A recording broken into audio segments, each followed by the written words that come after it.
just to clarify any possible confusion, this is not the cooking class. This is the food preservation as cultural preservation class. So, great, you're all in the right place. So, my name is Mai. My name is Autumn. And I know in the listing, we put Bob, Ooh, and my mom, but Bob couldn't make it today, so I'm sort of replacing him. So we're going to be a mother-daughter duo today. And the reason why we wanted to have this workshop is because in terms of kind of getting connected with food, some of us go back to our cultural roots and look to how, I guess, our family members and people in our community have prepared food, and food that's kind of a little bit more appropriate for our bodies. Like, we don't eat a lot of yogurt or dairy because our bodies aren't meant for that. And food really ties to different cultures and different regions. All around the world, people eat locally and seasonally, and there's a lot of regional variations in what food is available. So you're going to have different foods that you're eating, and also if you're eating seasonally and you want to make sure that you have that food year-round, you want to find ways to preserve it. In this workshop, we want to go over a lot of different ways of preserving food, and there will also be the hands-on component, so you can take home a little something, a little culture, though it'll be a bacterial culture, so we'll have that to provide. I came from the country where we, at the time when I was younger, there wasn't fridge in the house, no freezer to keep food and save and store for a long time. And in a country where wars happen every day, and sometimes we was in the house for a week, we cannot get out, we couldn't go to grocery store, all the service from electricity, gas were shut down because people couldn't go to work. So we were home, and at that time, I really think about how we can have food. How could we survive, for a long time without going to the store to buy food? So that's why, from there, I would like to learn how to preserve food and eat it during the time of disaster, storm, flood, all different kinds, especially during the war. And we lucky now in America, they're not war, but for people in different countries where natural disaster comes very often, and war we deal with every day, I think it's a time for Americans also think about maybe disaster happen for us, war come to us, and we need to preserve food for ourselves. Yeah. So working with I think that, I also want to share my experience from the past, what I learned from my family, from my culture. And there are times where, yes, there's definitely a need just for survival to preserve food, and also just addressing kind of the food system that we live in. As we're trying to transition to eat more locally and seasonally, I think we need to be more familiar with ways to preserve our food, and that also relates to our local food shed and food security.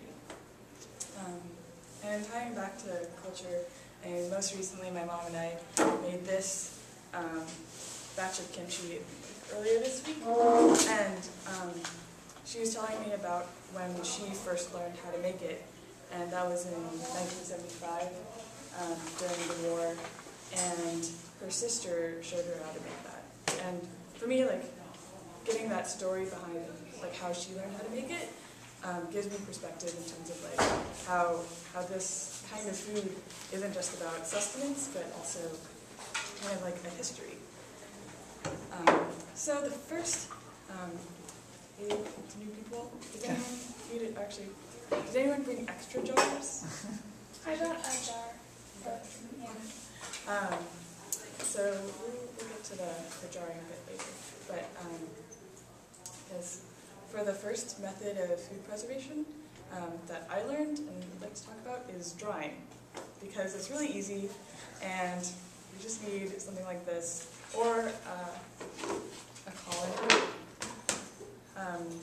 In my family, we use this bamboo one because bamboo is a little bit more porous. So if you're setting things out to dry, it's easier for the water to be evaporated. And when I was younger, my grandmother, my mom's mom, lived with us, and we had a garden in the back that she tended to. And so this is how I learned about how food is grown and where it comes from. And then she showed me how to preserve through drying. And it was just a really easy thing for a kid to do. So this is if you work with kids or have kids, this is a great way to get them involved. So say you have fruit, you just slice it up. Cucumbers work the same. Something that's not so heavily water-based is best. Like a cucumber or melon is not so great for drying because there's so much water content, but leaning more towards like apples or stone fruit are good. And you just cut them really thinly so that they're not presumed too much water inside, and you lay them out on something like this. And if we live in San Diego, where it's really sunny most of the time, you know, that's a great way to get things started with preserving. Okay. Do you put it in the sun? Mm-hmm. I just put it in our backyard, directly in the sun, and usually we put it on a chair, so it's just a little elevated, and sometimes we'll also put another colander on top, just to keep out possible like leaves blowing by or insects. Would you do it like as part of a single layer, or do you just pile them in there? We'll do maybe like, yeah, a single layer. If they're chunks, you know, we'll just kind of toss them like in a day. And Just to turn over. Just to turn them over, and you can leave them out for, depending on how thinly you slice it and obviously what you're using, you can just check on it, poke it, and usually after like 2 days, it's pretty good and dry. Another sort of, Where do you find that sort of bamboo colander? You can look in Ghost Plus, yeah. And you know, some Vietnamese or Chinese supermarket along Alcohol Boulevard or University Avenue, they carry this baskets and things. Another type of drying is sort of like a candying. So I'll pass this around, and you can just grab one. Or maybe we can take this one. Okay. I'll just pull it going. And these are candied orange peels, and I ate these a lot when I was in Vietnam. They're also really easy to make. You just get the peel off of the orange and toss it in some boiling water. I'd say for 3 of these oranges, you'd use 1 cup of water with half a cup of sugar. You want to dissolve your sweetener in the water first, and then you let it boil for about 30 minutes. Once the water is evaporated, then you have your candied. So it's 1 water to 1/2 sugar. 1 half cup to- water to a half cup of sugar. Half cup, okay. Half to 1. And the thing with oranges is that, well, when we're talking about preserving local seasonal food, I mean, San Diego has citrus year-round, and this is kind of our main crop, aside from avocados, but that's not year-round.